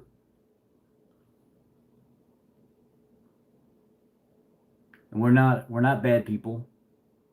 We want everybody to have rights of all colors, all races. Um, I don't follow sports anymore since the sport teams started getting involved with all the Black Lives Matter stuff and all the Democratic stuff. I quit all sports. I don't watch sports and I don't even turn it on. If sports is on, I don't even pay attention to it. Once they started all that stuff, and I was out of it. I'm not going to support that type of environment when nobody else can do what they want to do patriotically without getting um, attacked for it, but they can do that and get away with it. I'll pass. I don't watch any sports. I'm done with sports. I'm done with any of that stuff that perpetuates that type of. See, the issue is when Black Lives Matter started, it was peaceful. It was by three women. Um, it was by three women that wanted to be. So when you search that group, don't search Wikipedia and regular Google because you're not going to get good information. It's driven off of the liberal type system. It's driven off of any type of information that needs to be skewed, just like medical information. So I would not go looking on regular Google or Wikipedia for that information. I love these guys. These guys are stone cold, just patriots. They don't care about color. They don't care about race. They don't care about religion. They don't care what you believe in. They want the same rights and freedoms for everybody. The thing is, when the Black Lives Matter movement started back in 2013, it was 3 women because of a specific incident that the media blew out of proportion. They didn't tell the truth on it.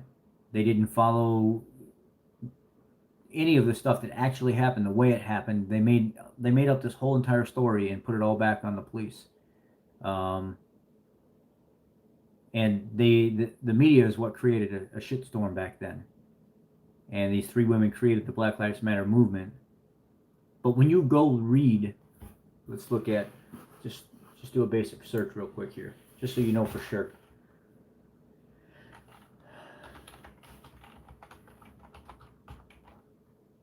So the reason the Black Lives Matter movement was started was for specific reasons. But when you actually look at what's going on with Black Lives Matter now, Black Lives Matter don't matter to all black people. All black lives that are killed, gang on gang, black on black, white on black, children, they don't all matter to this movement. That's not important to them. What matters to the Black Lives Matter movement is only when a police officer is involved. That's the whole premise behind it anymore. So if any of you think for 1 second that you're following an organization or a group that actually cares about other African American lives, you're wrong. They don't. They've already specified. You're talking to a guy that goes into public that deals with these type of people in this type of environment. And when I say this, I don't mean it in a bad way. It's just the type of people I deal with. And I deal with them often. The whole movement itself, and this is what they're clearly stating now, is it's based off police violence. So why would I incorporate any other type of life in my my message? That's not what it's for. So being very clear is very critical. And when I ask them in public, well, how come 6 black babies in Chicago got killed this weekend because of black on black crime? You don't care about that. You don't come out here with your signs, and you don't march and protest and stuff for them. You only do it when a police officer is involved. And what they actually have started saying now is because that's what it's about. It's not about them. It's not about the bigger picture. It's specifically about police brutality. So anything outside of that doesn't fit the campaign of Black Lives Matter.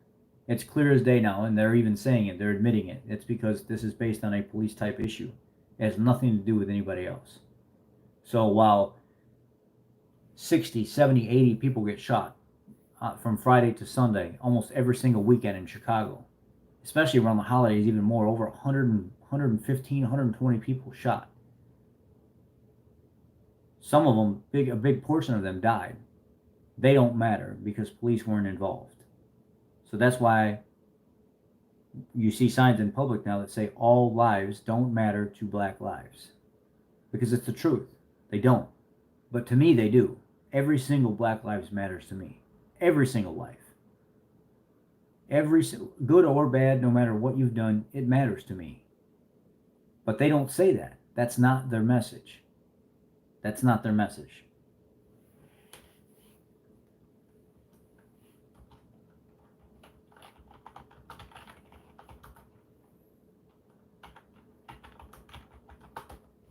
So if you look at let's look at USA Today. This USA Today is a pretty neutral. What is Black Lives Matter? Black Lives Matter was founded by Patrisse Cullors, Alicia Garza, and Opal Tometi as both a hashtag and a political project after the acquittal of George Zimmerman in 2012 killing of Trayvon Martin. Distraught at the verdict, Oakland, California community activist Garza wrote an impassioned Facebook plea ending the words Black Lives Matter. Ending with words Black Lives Matter. Cullors, a community organizer from Los Angeles, shared the Facebook post and put a hashtag in front of those three words, the ideals expressed, the economic, political, and social empowerment of African Americans resonated nationwide. How does Black Lives Matter work? What sets Black Lives Matter apart from other social justice groups, however, is its decentralized approach and reliance almost solely on local rather than national leadership. Almost solely rather than national leadership, Kohler said. So you mean to tell me anybody in the United States can become a Black Lives Matter organizer? Anybody can just say, I'm an organizer for Black Lives Matter. And now there's no national leadership. It's an individual based type leadership of whoever wants to jump on the bandwagon, while the assholes that created the group, the three women, are reaping the benefits with millions of dollars pouring in, while they let everybody else do the damn work because they're cowards sitting behind a computer somewhere, laundering this money through the Act Blue agency, while they continue to live high off the hog where over 33% of it's not accounted for, while all these other people die in the community and do their dirty work. So you explain to me how that makes any sense. There's no leadership. They don't have leaders. They have community people that step up and say, oh, I'm the leader for this area. And another person that says, I'm the leader for this area. And they jump out there and they do all their protesting and stuff like that. And they go fuck everything up and loot all this stuff because there's a radicalized side of it. While these people continue to embezzle millions and millions of dollars every single year for all these other children that are putting their life on the line. For all these other 16, 17, 18-year-olds that are out here losing their life to support a fucking movement that doesn't even give a shit about them. Because police weren't involved. That's the reality behind all this. It's a money pit.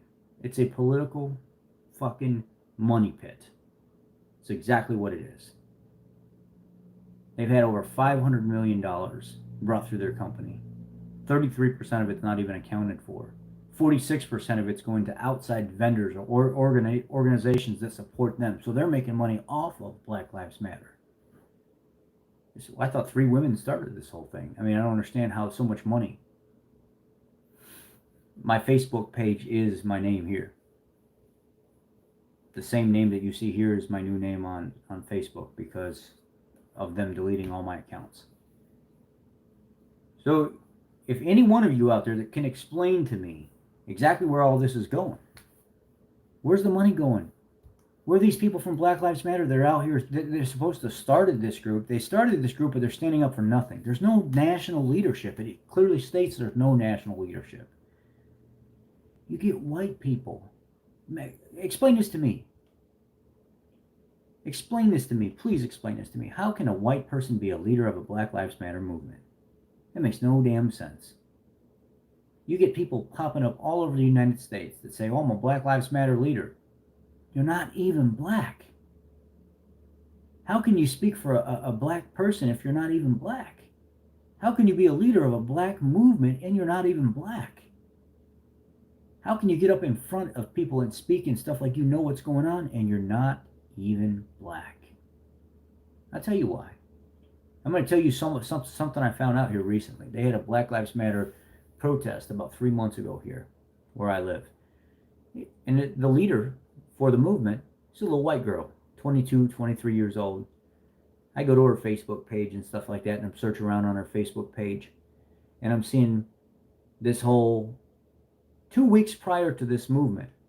2 weeks prior to this movement, oh, the whole George Floyd thing is a lie, and I don't know if I believe all that stuff. None of this stuff is adding up. None of this, none of that. So, what's up, George? All this stuff that this girl was saying weeks before was everything against the whole Floyd thing, against Black Lives Matter, against believing that there's some kind of real systemic oppression within the system, right? But then 2 weeks later after that, she scheduled a Black Lives Matter protest locally so she could be known of something? How the fuck does that make any sense? Just 2 weeks prior to that, she was calling everything a lie, but now all of a sudden she's creating her own Black Lives Matter event to be known and be popular. And her head's on the top of the event page like she's the one running the shit. It makes no sense to me. A lot of these people that are running these groups and have these kids out here in the street getting hurt and doing this shit are completely full of shit.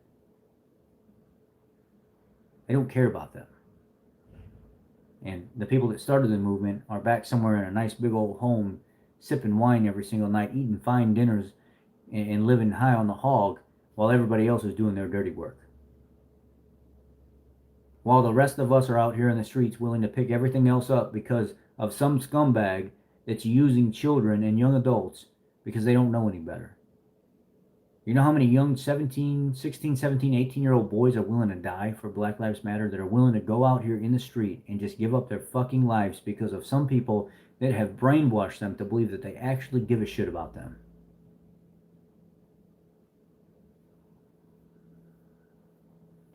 It makes me sick to my stomach because everybody thinks this is a legit cause.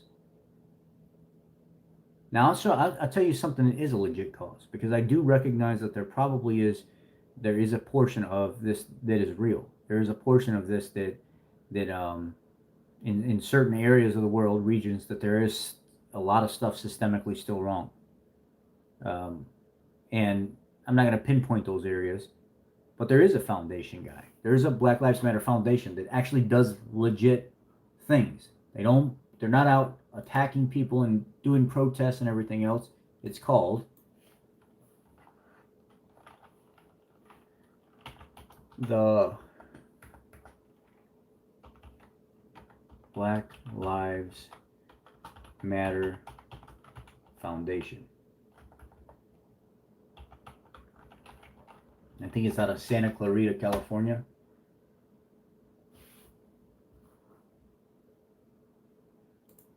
Yeah, here. The Black Lives Matter Foundation isn't the real BLM, but it's raised millions in donations. Now here's where this all starts to get really shady.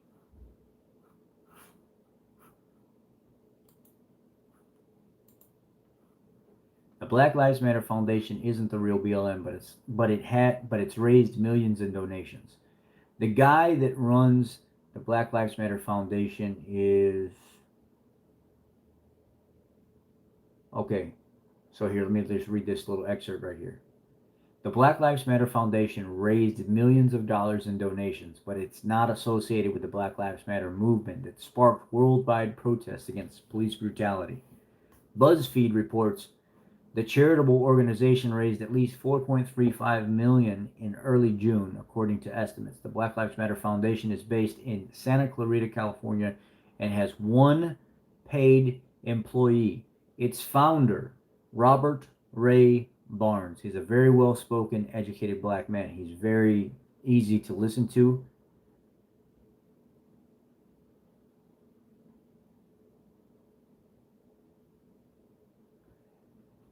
In a statement, BuzzFeed's Barnes said the foundation is not associated with one behind the global movement, the national movement. I don't have anything to do with Black Lives Matter Global Network. I never met them, never spoke to them, Barnes said. Our whole thing is having unity with the police department. He also refused to tell the outlet how much his foundation has raised in total. Tax filings found on this organization took in $279,000 in donations in 2017. It collects donations through PayPal, GoFundMe, the employer matching programs, furthering the confusion. So, I watched the interview on this guy. He says we get money all the time from people that we don't even know, and we know it's not our money. If it says that it was donated to the Black Lives Matter movement, it does not go to us. We will not accept a check for that. We have been very honest and very open from the beginning. We work directly with the police department to fix the things that happen in the communities. We don't do anything with these protests or national movement or stuff like that. We're actively, peacefully involved with the police departments exclusively. We try to, he says, I try to go in and help them look at social issues and stuff like that. And that's how we'll look at things and work together. We're not out here trying to get the community riled up. We're not out here getting other businesses and stuff involved and inciting violence and stuff like that. I myself, my foundation, will work directly with the police departments to look at certain issues that have happened, look at policies and stuff like that. And he says, I do this often. And out of the $300,000 that was donated to my company this year, only about 30,000 of that goes to paying me because I still have to work a regular job. I can't sustain off of this alone. The rest of that money actually gets donated out to organizations and companies that support um, the African American community and stuff like that. He said, I don't actually have anything to do with this global network. I don't agree with what they're doing. I don't agree with how they're doing it, how violent it's become, and how corrupt it's become. So the guy himself seems like a pretty knowledgeable, peaceful guy overall. And just looking at this whole setup that's going on here, it's completely ridiculous. It's sickening that people actually believe that the Black Lives Matter movement care about what's going on. They don't. They really don't. They don't care. There's you get Antifa and Black Lives Matter together, and no matter what, you're wrong. Even if you're completely right 100% across the board, they're never going to agree with you. You cannot reason with them. Um, and, Antifa and Black Lives Matter, they both have a radical side to them. There's a lot of them that are peaceful, but there's a lot of them that are radical. And it's at that point now where the closer it gets to election, the more things are going to pop off, the more tension, the tension is going to be higher. And if Donald Trump wins, which I'm asking for 4 more years, I've never lied about that. I never hid that. Um,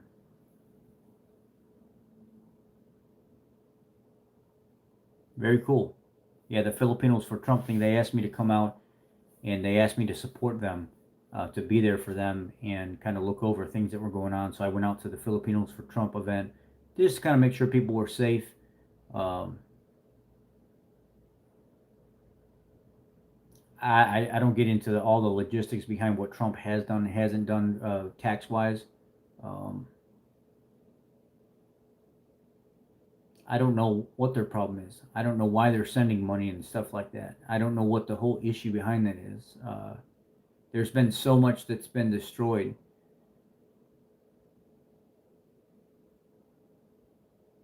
It's it's ridiculous. You'll take a peaceful protest, and they'll end up in people's homes, stealing their food and stuff at the restaurants, drinking their beers right off the tables and stuff, getting in one lady's face, cornering her in a restaurant, surrounding her, and saying that that's justified.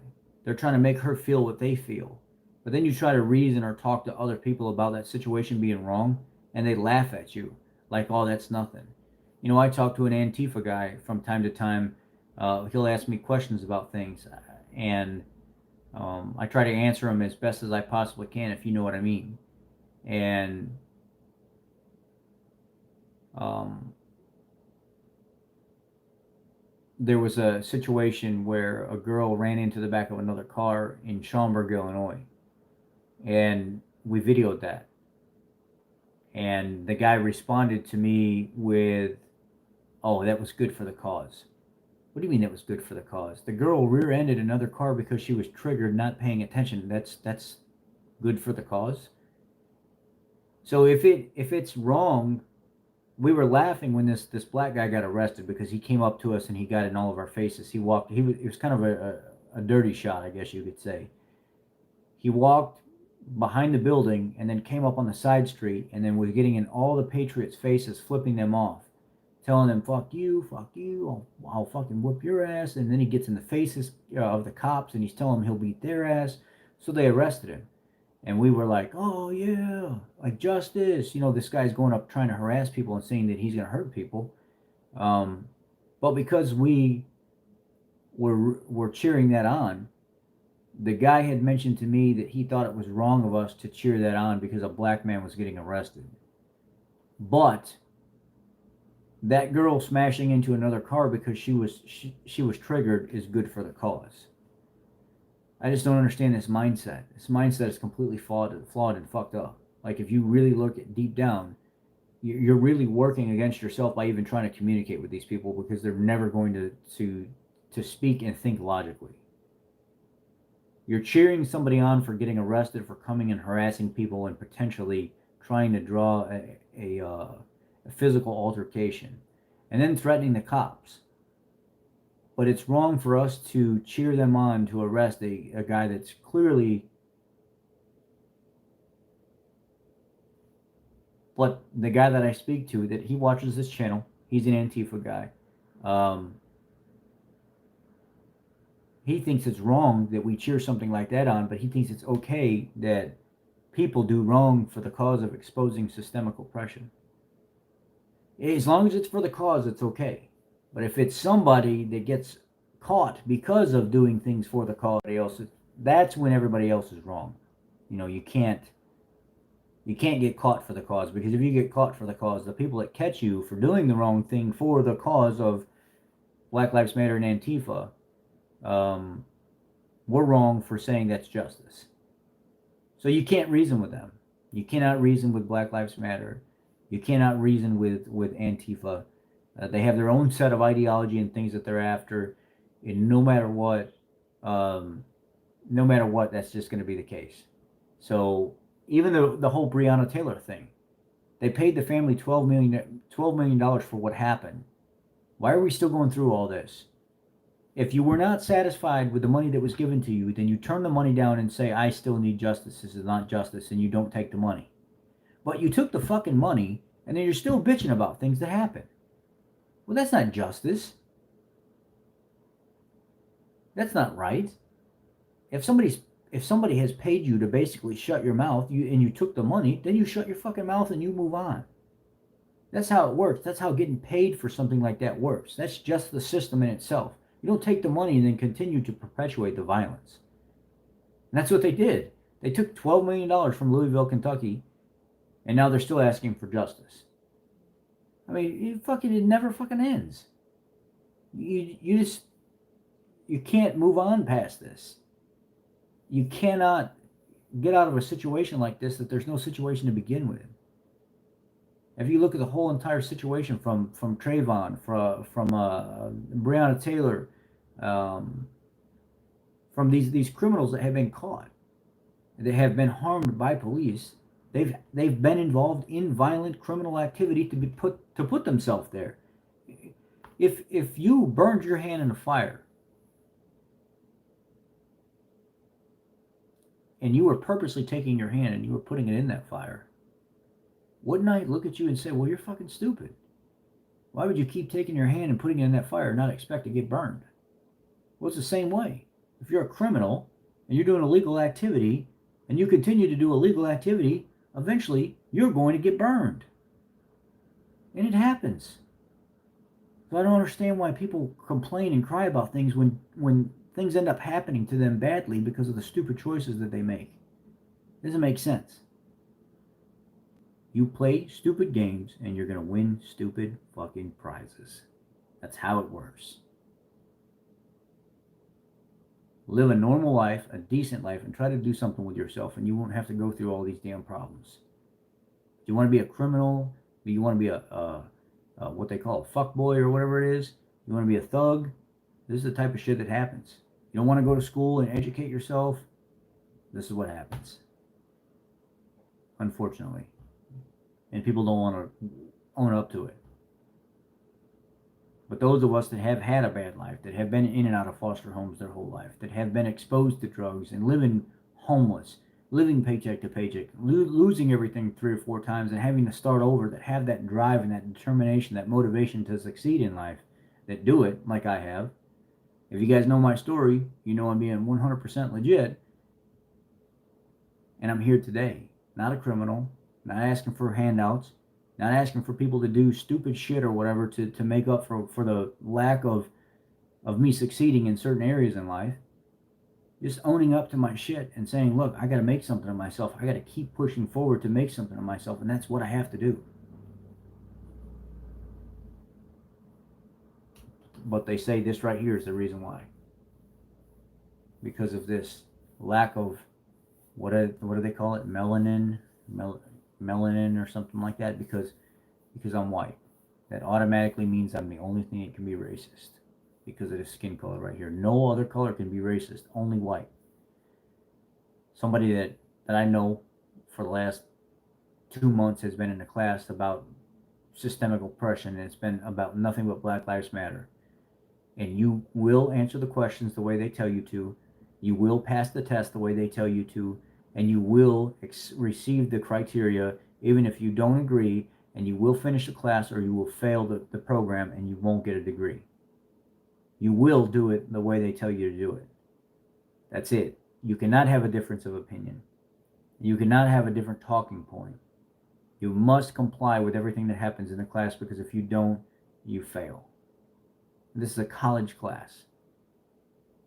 In the book that she's reading, the whole premise is African American people that are in jail are basically equal to slavery. And their criminal activity shouldn't equate for them being in jail, because that's like putting them into slavery. I mean, you can't make this stuff up. This is ridiculous. If you're a criminal and you end up in jail, it's because you're a criminal and you end up in jail. It wasn't because of some slavery issue. I mean, the way they equate and how they use them to coincide with each other is unreal. Anyhow, let's get off of here. It's been 2 hours now. I'm sure you guys don't want to sit here any longer. I'm going to get off of here, put my phone on the charger and stuff like that, and we'll continue this another day. Maybe tomorrow, maybe the next day. I appreciate y'all sticking around for as long as you have. If you haven't hit the thumbs up, all the other frou-frou stuff that all the other channels say, push the thumb right there, that thing right there, the thumb up, and subscribe to the channel for some real shit, some real talk, some real information, and just I look forward to talking to y'all again. Maybe you can give me some topics or something you want to talk about. If you need help with keto or carnivore, I'd be more than willing to help you. That's my bread and butter. I can help you with any of that stuff. If you just want to talk about other things in life, or give me some other topics you want touched on, if you know something about a child abuse case, if you want to get on here with me one day, StreamYard with me, and tell me about your life, and tell me about the child abuse or the issues that you've had to deal with, I'd be more than willing to do that too. If you want to get your story out, you can do it right here on this channel. So let me know what you want, and we'll make it happen. I love you all. Have a good night. Just be blessed. I wish the best upon everybody, no matter what. Take care, guys. We'll do this again very soon. Have a good night, Jenny.